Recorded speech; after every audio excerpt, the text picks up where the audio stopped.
What's up, guys? It's Jay, MorninAfterKill, and it's Sunday! And Mac woke up with a little bit of a sniffly cold, so if you hear anything different with my voice, that's what you're hearing. But yes, it's Sunday. Not even lying about that. How the fuck is it Sunday already? It was just Sunday like 2 days ago. And I know time flies, but this holiday season is absolutely ridiculously flying by at the speed of light. And before we know it, the holidays will be over, the year will be ending, but you and me will always have Sunday, won't we? And yes, by that I mean it's time for another Sunday Q&A. This is a series that I run on my channel every Sunday so we can get to know each other just a little bit better while we're all waiting for another round of DLC content. So how this works is you leave a question in the comments down below and I'll pick out a few each week.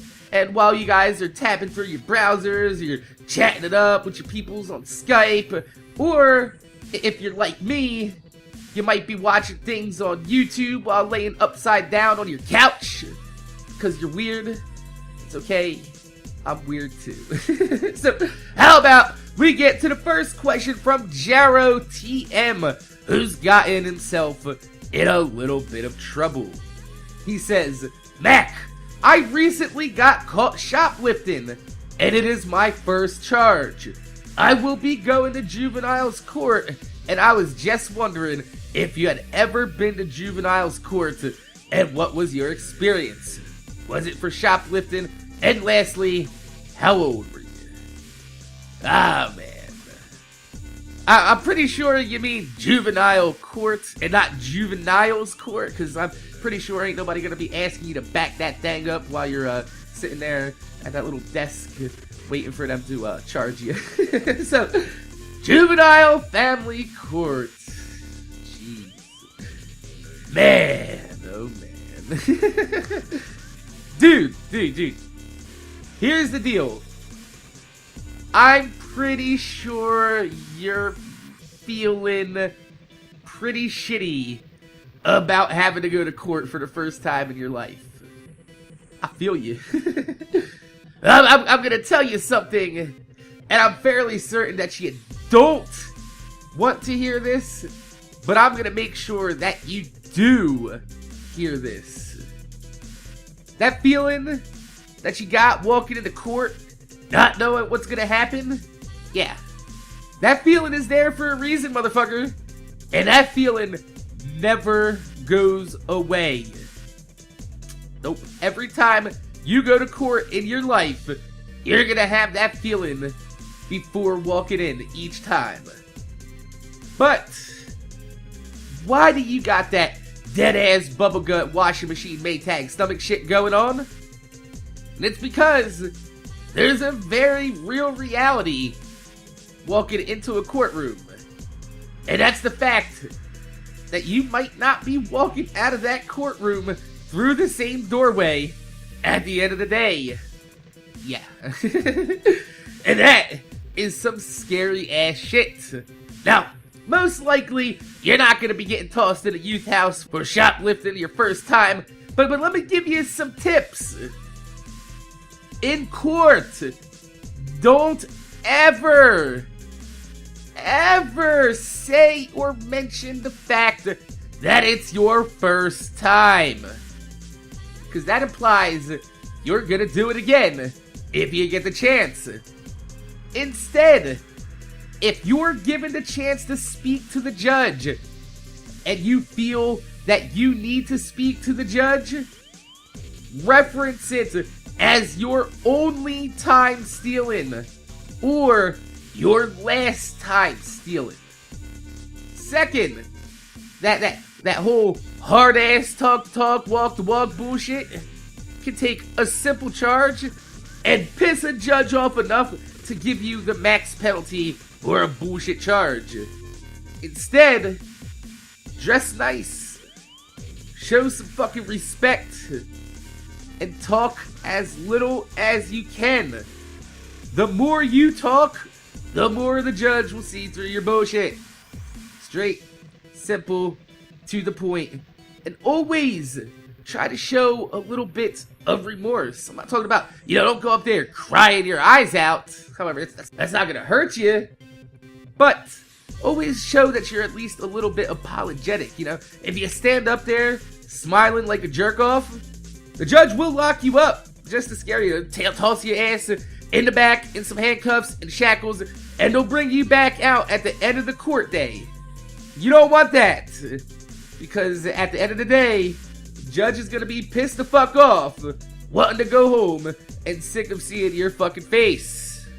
That's how you end up in the youth house. So, one more word of advice. Stop fucking stealing! It ain't worth it, because anything that you can get away with stealing will be small and easy enough to buy your damn self. Anything in this world worth stealing, super expensive, and you got too much risk of getting caught. And if it's over $300, then it's no longer theft. It's larceny. So yeah, trust me. Stop fucking stealing! Next up, we have Silver Fox, who asks the age-old question. Mac, how do you get out of the friend zone? I don't understand why people don't understand this. It is the simplest question and probably deserves to be the title question of this video, but won't, because I like the next question better as a title. But it's simple. Silver Fox, do me a favor and read your question again. How do you get out of the friend zone? Boom! Answered. Done. Moving on. Wait. Do you still not understand?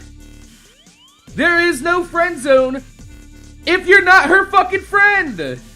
If you like a girl and she feels that you're close enough in her life to be a close personal friend, but not an object of sexual interest, it just means that you've made yourself way too available to her, and she doesn't have to reciprocate any of the favors that you're doing, because you're already doing it for her. Why buy the fucking cow when you're getting the milk for free? You understand? It's the same way as guys, not wanting to have a relationship with a girl that they're already fucking. Why? Why would you want that? Why would you want to spoil what you already have? And that's what girls see. Well, why would they want to get with you when they're gonna spoil that awesome friendship that you've been there for her, unconditionally? And that's awesome. That's what friends are for, is being there unconditionally. However, if you want more than that, to do that, you must separate yourself out of that equation for a while. No, I'm not saying to, go over to her house, fucking kick her door and give her the finger and fucking break her lamp. No. I'm just saying that you need to start hanging out with some other friends. If she asks you to do her a favor, you'd be like, oh, you know what, I'm sorry, I'm hanging out with so-and-so today. And then you say, yeah, I'm sorry, I gotta go, I got shit to do. And boom, you started the unraveling. Now, once she starts to realize that she's losing you as a friend, one of two things will occur. One, she'll realize how close of a friend you were to her and how much you meant to her having you around. She took you for granted and might actually start having feelings for you back. Or two, she'll just keep on with her life oblivious to everything you've done for her, and she'll keep bouncing from shit dude to shit dude, in which case, fuck that bitch, she wasn't worth your time, you'll find somebody that is. Either way, it solves your problem and alleviates the situation now, doesn't it? And now, we've come to what I've already decided will be the title of this video. Mr. Chris Eckwall wants to know if I've ever drank way too much from the night before and woke up still drunk and said, fuck it, started drinking again. And the answer is, oh, it's just, nasty. Nah, Chris, nah, man.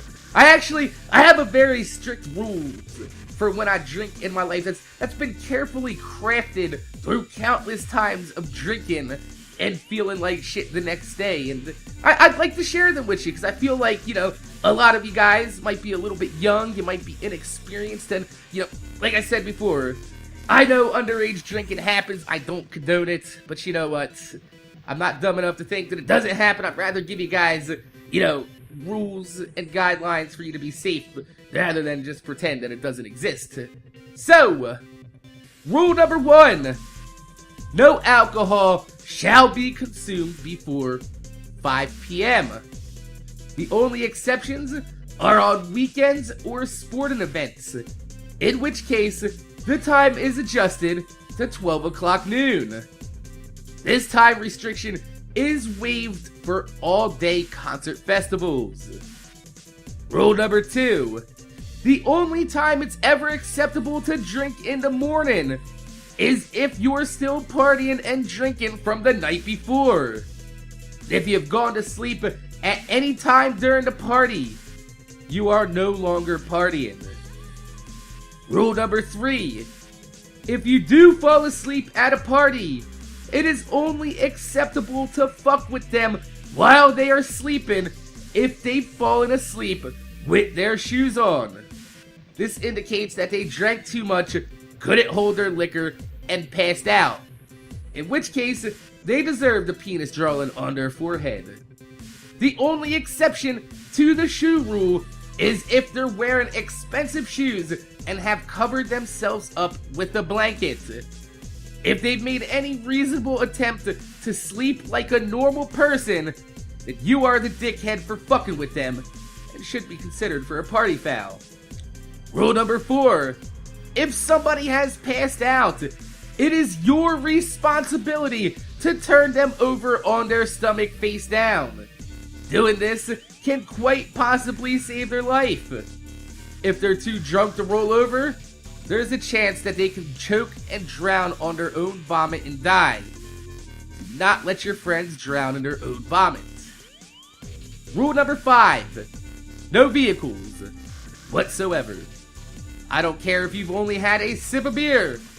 No vehicles at all. Just leave them out of the equations, even dirt bikes and four-wheelers. I had a friend who lost his foot in a quad accident while they were drinking. And I also know another person that got hit by a train. Both of them 30 years old or younger at the time of their death. Age doesn't make you invincible. Neither does alcohol or drugs.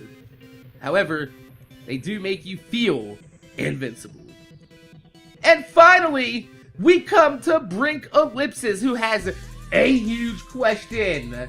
He says, Mac, sorta on the topic of humans destroying themselves, do you think there will ever be a global standard limit placed on the number of children a couple may have? There are too many humans in the world at this moment, and the number keeps growing. And at the rate we are using the Earth's resources, there won't be anything left. Scientists agree that we are at a tipping point. If we don't do something to fix our mistakes now, then we will destroy the Earth. What are your thoughts? Do I ever think that there will be a limit placed on the number of children a couple can have?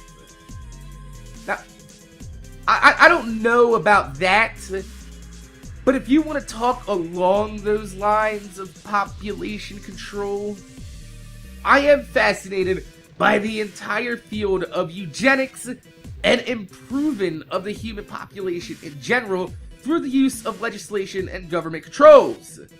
Which, if you have no clue what the fuck I'm talking about the possibility of governments placing sanctions on human reproductions in favor of producing a superior human population.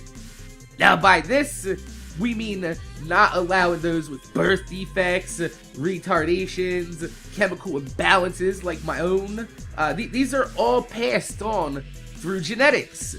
However, the study of eugenics says if we stop people with these traits from passing on these traits, in a few generations, we would have weaned out the majority of the undesirable traits found in humans, leaving us with a more overall stable, balanced, and intelligent human population. And you know, as controversial as that sounds, with someone like me who is one of these people that suffer from the chemical imbalances they're trying to eradicate, I wish my mental problems on no one, not even my worst enemy. And if there was a way to ensure that no one in the world ever again had to feel the way I feel on a daily basis, I would have given up my right to procreate, just to help the advancement of the human race.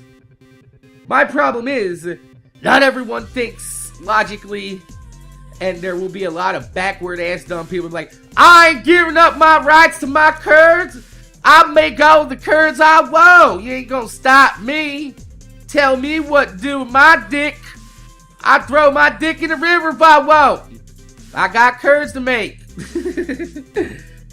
But no, I don't think that simply limiting the number of kids people could have will be any help if there wasn't some sort of eugenics program behind it designed to weed out a lot of genetic abnormalities that we've developed through human evolution. But that's a very slippery slope that could end up with the haves versus the have-nots, with rich people having intelligent, beautiful babies and a poor, ugly working class with no other purpose than to keep the rich pampered in luxury. Kind of like Elysium, so that's a slippery slope. So, my name is Jay. MorninAfterKill. I want to thank you guys for watching. Make sure you guys rate, comment, subscribe. If you can leave a thumbs up on the video, I'd highly appreciate it because it gives me motivation to make more videos for you motherfuckers that watch my motherfucking videos. Make sure you leave a question in the comment section down below for next week because this is a, subscriber-driven series. Without your guys' questions, I don't have any answers. You see how the Q&A go hand in hand, working together in perfect harmony. Ebony, ivory. Ooh, ooh, ooh. My name's Jay. MorninAfterKill. Thanks for watching. I'm gonna see you guys later.